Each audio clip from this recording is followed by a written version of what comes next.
Bonjour et bienvenue, j'espère que vous allez bien. Si vous tradez les options et que vous êtes intéressé par un outil qui va vous faciliter la vie en vous envoyant directement dans votre boîte email les opportunités du jour générées par des algorithmes de trading et que vous souhaitez également suivre l'évolution de ces mêmes algorithmes sur le marché depuis leur mise en production en octobre 2023, bienvenue sur Option Trading Tool, qui est une chaîne spécialisée dans les options. Et je suis Patrick, développeur informatique et trader indépendant depuis plus de 10 ans et spécialisé dans les options. Donc bienvenue, et puis je vous propose de suivre donc la vidéo du suivi hebdomadaire de ces algorithmes de trading.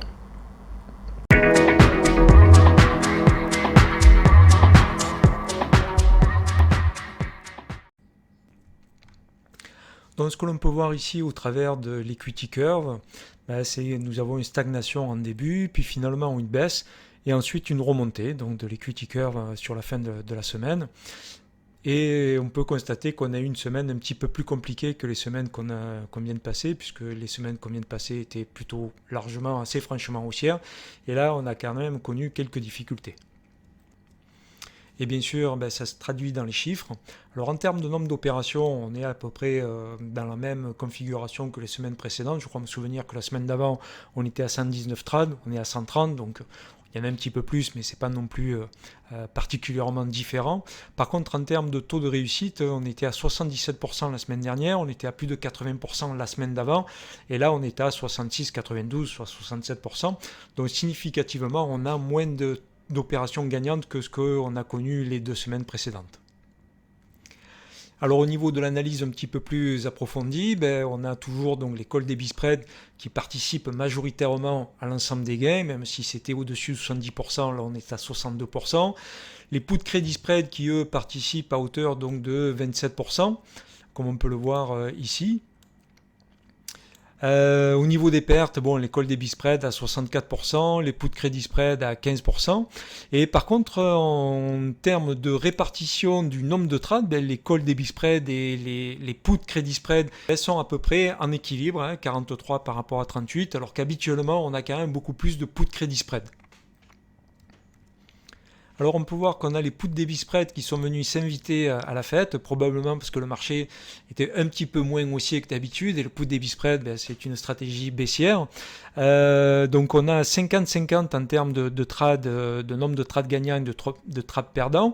Par contre, en termes de gains, lorsque le système gagne avec les put debit spread, c'est 183% de return, pour 98% de pertes lorsque le trade se finalise par une perte, ce qui est à peu près 1 pour 2, et dans la mesure où on a autant de put debit spread qui gagnent que ce qui perdent, mais avec un risk-reward de 2 pour 1, forcément les put debit spread participent au gain de la semaine.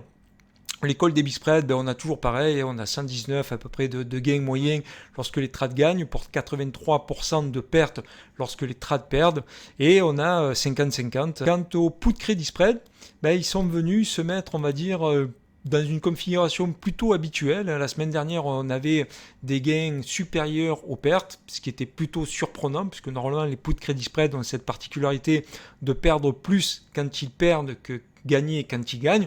Par contre, en termes de taux de réussite, là on reste quand même dans des taux de réussite très importants, puisqu'on est sur des taux de réussite pour ce qui concerne donc les put credit spread de 87%, et taux d'échec, et évidemment le complément, c'est-à-dire 12,5%. Alors la distribution des gains et des pertes traduit bien l'equity curve, puisque le début de semaine était plutôt, on va dire, stagnant, et on voit qu'en termes d'équilibre au niveau des gains et des pertes, on est à peu près pareil. Ensuite, l'equity curve part à la baisse, et on le voit bien au niveau de la distribution ici, on voit bien qu'on a beaucoup plus de trades perdants que de trades gagnants. Et ensuite, sur la fin de la semaine, on continue à avoir un petit peu de trades perdants, mais là on est largement gagnant, puisqu'on a quasiment que des trades. Pas quasiment, on n'a que des trades gagnants pour aucun trade perdant, donc on a bien un renversement de l'equity curve à la hausse, et la distribution des gains et des pertes nous le démontre bien. Donc toujours pareil, on a des pertes qui sont plafonné à 100%, puisqu'on ne peut pas perdre plus de 100% sur les stratégies que majoritairement les algorithmes prennent, hein, qui sont les put credit spread, les put debit spread ou les call debit spread. Ça, ce sont vraiment des stratégies qui ont des risques limités, contrairement à des strangles, hein, où là on peut avoir effectivement des pertes plus élevées que les 100%. Et quant au gain, par contre, les call debit spread, eux, n'ont pas de ils ont une limite, mais cette limite, elle peut être au-delà de 100%, d'où le fait qu'on a effectivement des gains qui vont jusqu'à au-delà de 220%.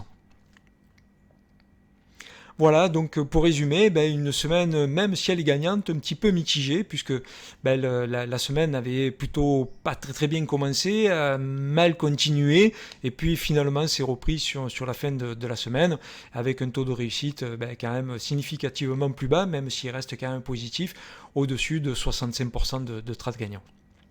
Donc si maintenant on regarde la semaine dans la perspective de ce qui s'est passé dans le mois, donc on regarde sur le mois glissant,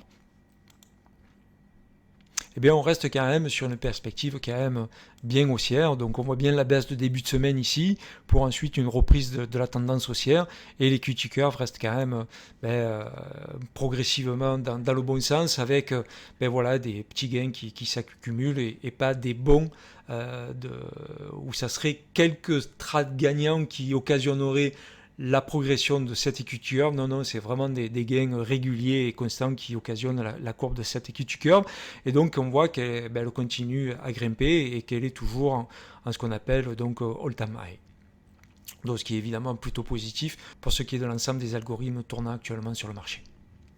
Merci d'avoir suivi cette vidéo jusqu'au bout. J'espère qu'elle vous aura plu et surtout qu'elle vous aura convaincu de l'efficacité et la capacité de ces algorithmes à être sur le marché, et surtout sa capacité à générer des opportunités rentables sur les marchés. Et sachez que très prochainement, je mettrai à disposition ces outils et vous pourrez donc les utiliser.